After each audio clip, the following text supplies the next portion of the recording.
Hello friends, welcome to secret of சமையல். இன்றைக்கி நம்மளோட சேனலில் நாம் பார்க்க போகிறது மெத்துன்னு ஒரு வெந்தய தோசையும் சூப்பரான பஞ்சு போல் இட்லியும், வெந்தய இட்லியும் தான் நம்ம இன்றைக்கி பார்க்க போகிறோம். ஸ்பாஞ்ச் மாதிரி இட்லி. இங்கே பாருங்கள், பார்க்கும்போதே தெரியும் இது எவ்வளோ சூப்பராக இருக்குதுன்ட்டு. இது ரொம்பவே உடம்புக்கும் நல்லது இந்த வெந்தய இட்லி.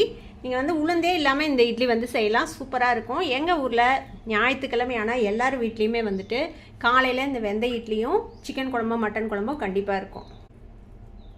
சுட சுட இந்த வெந்தய இட்லியும் இந்த மாதிரி ஒரு சிக்கன் குழம்போ மட்டன் குழம்போ இருந்ததுன்னா தேவாமிரதமாக இருக்கும். சரி, வாங்க வீடியோக்குள்ளே போயிடலாம். இந்த சூப்பரான வெந்தய இட்லியும் வெந்தய தோசையும் எப்படி செய்யலாம் அப்படின்னு பார்க்கலாம் வாங்க. உளுந்தே இல்லாமல் இட்லி அரிசி நம்ம ஒரு 3 கப் அளவுக்கு போட்டுட்டு போகிறோம். இது 150 ml அளவு கப்பு. இதில் 3 கப் எடுத்துருக்கிறேன் நான் மொத்தமாக. இதுக்கு வெந்தயம் 3 டீஸ்பூன் போட்டுக்கணும். 3 டம்ளருக்கு 3 டீஸ்பூன் வெந்தயம். நல்லா ஹீப்டு டீஸ்பூனாக 3 டீஸ்பூன் அளவுக்கு எடுத்துருக்கிறேன். இப்போ இதை தண்ணி ஊற்றி ஊற வச்சுக்கலாம். அரிசியை நல்லா கழுவிட்டு தண்ணி ஊற்றி ஊற வச்சுக்கலாம். வெந்தயத்துக்கு இந்த மாதிரி தண்ணி ஊற்றி இது ஊற வச்சுருங்க. அரிசியும் நல்லா தண்ணி விட்டு 2-3 தடவை அலசிட்டு தண்ணி ஊற்றி நல்லா ஊற வச்சுக்க போகிறோம். ஓவர் நைட் ஊற வச்சிங்கன்னா நல்லது, இல்லை மினிமம் ஒரு 4 மணி நேரம் ஊறணும் அரிசியும் வெந்தயமும். இப்போ நல்லா 2 தடவை கழுவிட்டு தண்ணி ஊற்றி ஊற வச்சுருக்குறோம். இப்போ இதை மூடி போட்டு ஊற விட்டுறலாம். இது ஒரு 4 மணி நேரம் ஊறட்டும். ஓவர் நைட் ஊற வச்சிங்கன்னா இன்னும் பெட்டர். இப்போ ஒரு 4 மணி நேரம் நல்லா ஊறி இருக்குது நம்ம ஊற வச்ச இட்லி அரிசியும் வெந்தயமும். நான் இன்றைக்கி மிக்சியில் தான் அரைக்க போகிறேன். ஃபர்ஸ்ட் ஒரு மிக்சி ஜார் எடுத்துக்கோங்க. இதை அந்த தண்ணியோட இந்த வெந்தயத்தை இதில் சேர்த்திக்கலாம். இப்போ இந்த அரிசியிலேருந்து தண்ணியை வடிச்சிட்டு இதில் கொஞ்சமாக அரிசி சேர்த்திக்கலாம். இதில் ரொம்ப ஓவர்லோட் பண்ணி அரைக்காதீங்க, அப்போனா மிக்சி கெட்டு போயிடும். இப்போ இந்த அளவுக்கு அரிசி சேர்த்துட்டு இப்போ இதை நல்லா நைஸாக அரைச்சிக்கணும். நல்லா கிரெயினியாக இல்லாமல் நல்லா நைஸாகவே அரைச்சிக்கணும். இப்போ இதை அரைச்சி எடுத்துகிட்டு வந்துடலாம். தேவையான தண்ணி தெளித்து அரைச்சிக்கோங்க. இப்போ இது மாதிரி நல்ல வெண்ணெய் மாதிரி அரைச்சி எடுத்துக்கணும். நல்ல ஸ்மூத்தான ஒரு பேஸ்ட்டாக அரைச்சி எடுத்துக்கோங்க. இப்போ இதை பாத்திரத்துக்கு மாற்றிடலாம். இப்போ இந்த மாதிரி பாத்திரத்துக்கு மாற்றியாச்சு. நான் இதில் இன்னொரு 1/2 கப் அளவுக்கு தண்ணி விட்டு தான் அரைச்சிருக்கிறேன். இந்த மாதிரி அரைச்சி எடுத்துக்கோங்க. மீதி இருக்கிற அரிசியும் 2 தடவையாக போட்டு அரைச்சி எடுத்துக்கலாம். இந்த வெந்தயத்து கூடவே நீங்கள் உங்ககிட்ட கொட்டை முத்து, அதாவது ஆமணக்கு விதை ஒரு 5-6 விதை போட்டிங்கன்னா நல்லாயிருக்கும். நான் இன்றைக்கி அதுக்கு பதிலாக கொஞ்சமாக விளக்கெண்ணெய் சேர்த்திக்க போகிறேன். மாவு கரைக்கும் போது உங்ககிட்ட ஆமணக்கு விதை இருந்ததுன்னா அதை சேர்த்திக்கலாம். ஒரு 5-6 விதை உடச்சிட்டு அந்த உள்ளே இருக்கிற அந்த பருப்பு மட்டும் போட்டு அரைச்சிக்கணும். நம்ம வெந்தயம் ஊற வச்சோம்ல, அது கூட சேர்த்து அரைச்சிக்கணும். இல்லைனாலும் ஒன்றும் பிரச்சனை இல்லை, நீங்கள் ஸ்கிப் பண்ணிக்கலாம். இப்போ இதுலேயும் தண்ணி சேர்த்து நம்ம அரைச்சிக்கலாம். இப்போ இந்த மாதிரி அரைச்சாச்சு. இதையும் அந்த வெந்தயத்தோடு சேர்த்து அரைச்ச மாவு கூட சேர்த்திடலாம். எல்லா அரிசியுமே இந்த மாதிரி அரைச்சி எடுத்தாச்சு. இப்போ இதையும் இந்த பாத்திரத்துக்கு மாற்றிடலாம். இப்போ மிக்சியிலே கொஞ்சமாக தண்ணி விட்டு அதையும் ஒரு சுற்று விட்டு எடுத்தாச்சு. இப்போ இந்த தண்ணியும் இந்த மாவோடு சேர்த்திடலாம். இப்போ இது கூட முக்கியமான ஒரு ஐட்டம் சேர்த்தணும். இது என்னென்னா, பழைய தோசை மாவோ இட்லி மாவோ நீங்கள் வச்சுருப்பீங்கள, அந்த மாவில் ஒரு கரண்டி இதில் சேர்த்திக்க போகிறோம். அப்போ தான் இது புளிக்கும். நீங்கள் வெந்தய மாவுக்கே ஏற்கனவே ஆட்டி வச்சுருந்தீங்கன்னா புளிச்ச மாவு இருந்ததுன்னா அது கூட சேர்த்திக்கலாம். ஒரு 1.5 கரண்டி அளவுக்கு சேர்த்திக்கலாம். இது கண்டிப்பாக சேர்க்கணும். அப்போ தான் உங்களுக்கு மாவு புளிச்சு வரும். இது கூடவே நான் 1 டீஸ்பூன் அளவுக்கு விளக்கெண்ணெய் சேர்த்திக்க போகிறேன். இது பியோர் எடிபிள் கேஸ்டர் ஆயில். இதை நம்ம ஒரு டீஸ்பூன் அளவுக்கு சேர்த்திக்க போகிறோம். கொட்டைமுத்து சேர்த்துறீங்கன்னா இது சேர்த்த வேண்டாம். இப்போ இந்த விளக்கெண்ணெய் 1 டீஸ்பூன் அளவுக்கு சேர்த்திக்கலாம். தங்க இந்த அளவுக்கு சேர்த்திக்கோங்க. இது கூடவே கல்லுப்பு சேர்த்து நம்ம கரைச்சி வச்சிட போகிறோம். இப்போ இதையே நல்லா கைவிட்டு நல்லா கரைச்சி வச்சுருங்க. இந்த மிக்சியில் இன்னும் கொஞ்சம் தண்ணி இருக்குது, அதையும் ஊற்றிடுறேன். பாருங்கள், நல்லா கரைச்சி வச்சாச்சு. இந்த மாதிரி ஒரு கன்சிஸ்டன்சியில் மாவை கரைச்சி வச்சுருங்க. இப்போ எல்லாம் கரைச்சி வச்சாச்சு. இப்போ இதை மூடி போட்டு ஒரு 8 மணி நேரம் இது இப்படியே புளிக்க விட போகிறோம். சாயந்தரம் ஆட்டுறீங்கன்னா ஓவர் நைட் அப்படியே புளிக்க விட்டுருங்க. ஒரு 8 மணி நேரம் நல்லா புளிச்சிருக்கு. நம்ம ஓப்பன் பண்ணி பார்ப்போம். பாருங்கள் எவ்வளோ சூப்பராக புளிச்சிருச்சுன்ட்டு.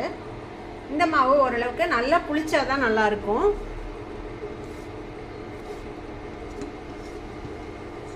இப்போ இதுலேருந்து நம்ம ஒரு 2 கரண்டி மாவு மட்டும் எடுத்துக்க போகிறோம். 2 கரண்டி மாவுலேயே 8 இட்லி சுடலாம் அழகா.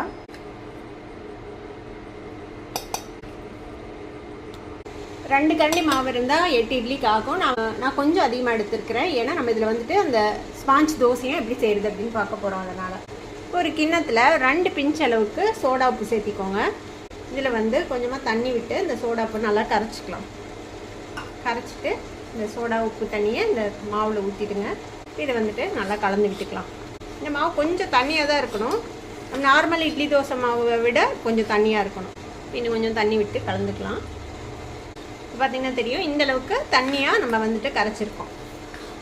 இப்போ இந்த மாதிரி ஒரு இட்லி தட்டில் துணி போட்டு வச்சுக்கோங்க. இந்த மாதிரி துணி போட்டு விட்டிங்கன்னா இந்த இட்லி சூப்பராக வரும். நீங்கள் நார்மலாக கூட ஊற்றலாம், ஒன்றும் பிரச்சனை இல்லை, எண்ணெய் தடவிட்டு. இப்போ இதில் வந்து நம்ம ஊற்றிக்கலாம்.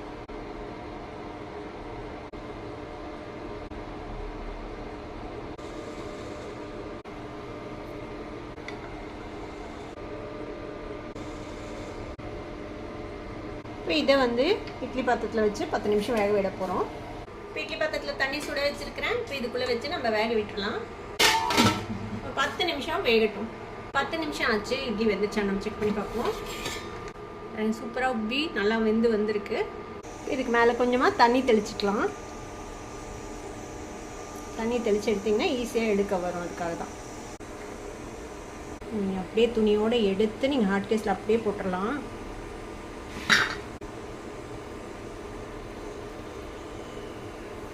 கொஞ்சமாக விளக்கெண்ணெய் விட்டோம்ல, அதனால் இந்த மாதிரி அழகாக ஒட்டாமல் சூப்பராக வரும். இப்போ இட்லியை பார்க்கும்போதே தெரியும் உங்களுக்கு எவ்வளோ சாஃப்டாக இருக்குதுன்னு சொல்லிட்டு.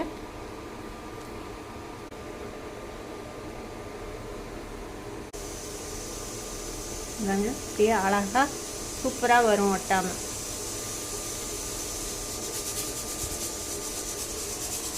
நல்லா ஸ்பாஞ்ச் மாதிரி பஞ்சு பஞ்சாக நம்மளோட வெந்தய இட்லி ரெடி. இப்போ இதே மாவில் நம்ம வந்துட்டு தோசை எப்படி ஊற்றலான்னு பார்க்கலாம். இட்லி மாதிரியே தோசையும் சூப்பராக அழகாக நல்லா மெத்துன்னு வரும். தோசைக்கல் அடுப்பில் வச்சு நல்லா சுட வச்சுக்கோங்க. கல் சூடாயிடுச்சான்னு செக் பண்ணிக்கோங்க. நல்லா சூடாகணும் கல், அப்போ தான் வந்துட்டு நல்லா ஓட்டையாக வரும் தோசை. நல்லா சூடாயிடுச்சு கல். இப்போ நம்ம கரைச்சி வச்சுருக்கிறோம்ல இந்த வெந்தய மாவு, அதுலேருந்து ஒரு கரண்டி எடுத்து ஊற்றிக்கலாம். லேசாக ஸ்ப்ரெட் பண்ணி விடுங்க. ரொம்ப கொஞ்சமாக எண்ணெய் விட்டால் போதும். சும்மா ஒரு ஃபியூ ட்ராப்ஸ், ஒரு 2-3 ட்ராப் விட்டிங்கன்னா போதும். இப்போ இது ஒரு மூடி போட்டு மூடிடலாம். இது நம்ம திருப்பி போட போகிறதில்ல, அப்படியே தான் நம்ம வந்து எடுக்க போகிறோம் ஒரு சைடு வேக வச்சு. இப்போ ஃப்ளேமை வந்துட்டு மீடியம் பண்ணி வச்சுக்கோங்க. இப்போ 2 நிமிஷம் ஆச்சு. நம்ம ஓப்பன் பண்ணி பார்ப்போம். பார்த்தீங்கன்னா தெரியும் எவ்வளோ சூப்பராக ஓட்டையாக அருமையாக வந்துருக்குது பாருங்கள். கீழேயும் வந்துட்டு வெள்ளையாகவே தான் இருக்கும் இந்த தோசை.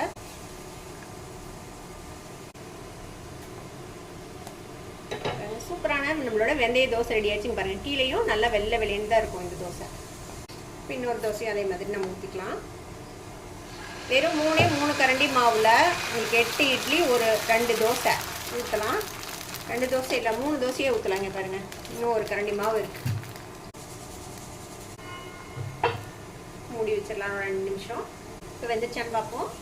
சீக்கிரமே வெந்துடும். வேகிறதுக்கு ரொம்ப டைமில் எடுக்காது இந்த தோசை. பாருங்கள் சூப்பர் சாஃப்டான, பார்க்கும்போதே உங்களுக்கு தெரியும் எவ்வளோ சாஃப்டாக இருக்குதுன்ட்டு. பஞ்சா சூப்பரான வெந்தய தோசையும் ரெடி ஆகிடுச்சு. இட்லி மாதிரியே இந்த தோசையும் பாருங்கள் எவ்வளோ சாஃப்டாக இருக்குன்னு. இது நீங்கள் ஊற்றி வச்சிட்டிங்கன்னா எவ்வளோ நேரம் ஆனாலும் இப்படியே தான் இருக்கும், பஞ்சு மாதிரியே. பின்னாடியும் நல்லா வெள்ளை வெளியேனே தான் இருக்கும் இந்த தோசை. நம்மளோட சூப்பரான வெந்தய தோசையும் வெந்தய இட்லியும் ரெடி ஆகிடுச்சு. இதுக்கு வந்துட்டு நான் சிக்கன் குழம்பு, தண்ணி குழம்பு வச்சுருக்கிறேன். செம்ம டேஸ்டியாக இருக்கும். நல்லா அப்படியே ஊறி சூப்பராக இருக்கும் சாப்பிட்றதுக்கு. கண்டிப்பாக ட்ரை பண்ணி பாருங்கள். ட்ரை பண்ணி பார்த்துட்டு எப்படி இருந்தது அப்படி எனக்கு கமெண்ட்ஸில் ஃபீட்பேக் கொடுங்க. இந்த வீடியோ உங்களுக்கு பிடிச்சிருந்ததுன்னா சப்ஸ்கிரைப் பண்ணுங்கள். பக்கத்தில் இருக்கிற பெல் ஐக்கானை கிளிக் பண்ணுங்கள். அப்போ தான் ஃபியூச்சர் நோட்டிஃபிகேஷன்ஸ் உங்களுக்கு உடனே வந்து சேரும். லைக் பண்ணுங்கள், ஷேர் பண்ணுங்கள். தேங்க்யூ ஃபார் வாட்சிங் this video viewers. Bye bye.